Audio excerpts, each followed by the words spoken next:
హైదరాబాద్ మహానగరము 3 ముక్కలు కాబోతుందా?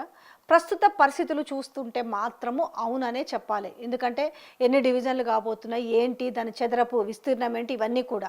సో శివారు మున్సిపాలిటీలు, కార్పొరేషన్ల విలీనంతో జీహెచ్ఎంసీ పరిధి పెరగడంతో దాన్ని 3 ముక్కలుగా విభజించడంపై ప్రభుత్వం ఆలోచనలు చేస్తుందట. 2025 డిసెంబర్ చివరిలోనే కొన్ని మీడియాలో కథనాలు వచ్చినాయి.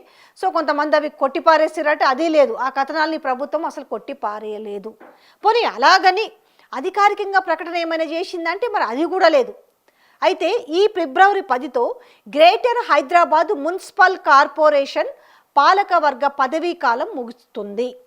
ఆ తర్వాత విభజన పరంగా కీలక నిర్ణయానికి ప్రభుత్వం సిద్ధమవుతుందనేసి రాజకీయ వర్గాల్లో మాత్రం జోరుగా చర్చ అనేది వినిపిస్తుంది. మరి విభజనపై అధికారిక ప్రకటన ఏమీ లేకపోయినా గ్రేటర్ హైదరాబాద్ మున్సిపల్ కార్పొరేషన్లో జరుగుతున్న మార్పులు ఆ దిశగా సంకేతాలు ఇస్తున్నాయని చెప్పాలి.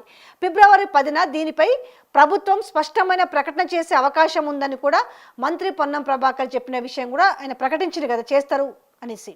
అయితే జనవరి 21న ఆయన ప్రకటించింది కదా. సో డివిజన్ల సంఖ్య 150 నుంచి 300 వరకు పెంపు. 2011 జనాభా లెక్కల ప్రకారం హైదరాబాద్ మహానగర జనాభా 67 లక్షలు ఉంటే ప్రస్తుతము ఆ సంఖ్య 1 కోటి దాటినట్లు అంచనా వేస్తున్నారు. త్వరలో ఈ జనగణన తర్వాత కూడా అధికారిక డేటా వెల్లడి కానుంది. ఇక greater Hyderabad municipal corporation GHMC ఏర్పాటు తర్వాత 2009, 16, 21 మొత్తం 3 సార్లు ఎన్నికలు జరిగినాయి. ఈ ఏడాది ఎన్నికల లోపు 2025 డిసెంబర్ 3న 20 మున్సిపాలిటీలు, 7 కార్పొరేషన్లను గ్రేటర్ హైదరాబాద్ మున్సిపల్ కార్పొరేషన్లను విలీనం చేస్తూ ప్రభుత్వం నిర్ణయం తీసుకున్న ముచ్చట కూడా మనకు తెలిసిందే. ఆ తర్వాత వార్డుల డివిజన్ల సంఖ్యను 150 నుంచి 300కు పెంచుతూ ముసాయిదాని జీహెచ్ఎంసీ విడుదల చేసింది. అభ్యంతరాల స్వీకరణ తర్వాత వార్డుల సంఖ్యను 300కుగా నిర్ణయిస్తూ 2025 డిసెంబర్ 25న తెలంగాణ ప్రభుత్వం గెజిట్ నోటిఫికేషన్ విడుదల చేసింది. జీహెచ్ఎంసీ పరిధిలో వార్డుల సంఖ్యను 200కు పెంచాలని 2016లో అప్పటి ప్రభుత్వం నిర్ణయించింది. దీనిపైన మరి కసరత్తు కూడా చేసింది, కానీ చివరి నిమిషంలో ప్రతిపాదన అయితే మరి పట్టాలెక్కలేదు. అప్పటికే ఉన్న 150 డివిజన్లతోనే ఎన్నికలకు వెళ్ళింది అప్పటి ప్రభుత్వం. ఇక జీహెచ్ఎంసీ విభజన మరి జరుగుతుందా, అది కూడా చూద్దాం ఒకసారి. జరుగుతుందా లేదా అనేది.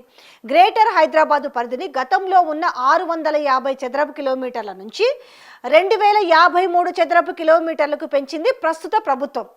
12 జోన్లు 60 సర్కిళ్లకు పెంచింది. ఇందులో జీహెచ్ఎంసీ పరిధికి ఇప్పటికే సీనియర్ ఐఏఎస్ అధికారి కమిషనర్గా కూడా ఉన్నాడు.